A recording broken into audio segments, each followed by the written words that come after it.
دکھ کیا ہوتا ہے؟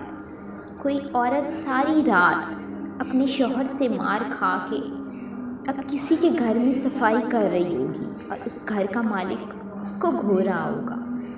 دکھ کسی مدرسے میں سالوں سے دور کوئی بچہ کسی کونے میں بیٹھا اپنی ماں کو یاد کر رہا ہوگا اور ہچکیاں لیتے رو رہا ہوگا۔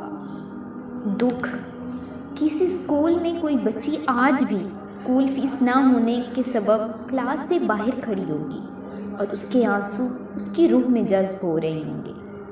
دکھ کہیں کوئی اپنی صحن میں پیارے کا جنازہ لیے بیٹھا ہوگا اور اس سے لپٹ کے خود کو یقین دلا رہا ہوگا کہ یہ خواب ہے۔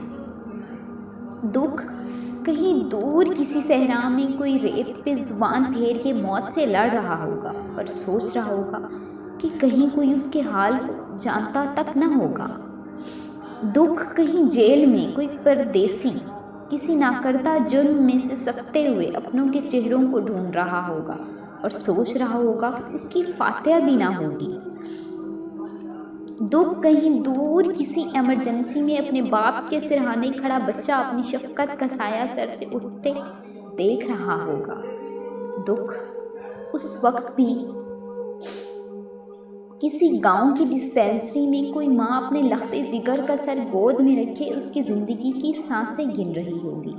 دکھ کہیں کوئی بھوک سے بلک رہا ہوگا اور کہیں کوئی درد سے چیخ رہا ہوگا۔ خدا کی قسم، یہ خدا کی تقسیم بھی عجیب ہے کہ اسی کا نام نصیب ہے۔ دکھ انسان کے اندر بس جاتے ہیں اور پھر وہ انسان اس قدر گہرا ہو جاتا ہے کہ کنکر بھی پھینکو تو آواز باہر نہیں آتی بلکہ سناٹا مزید بڑھ جاتا ہے۔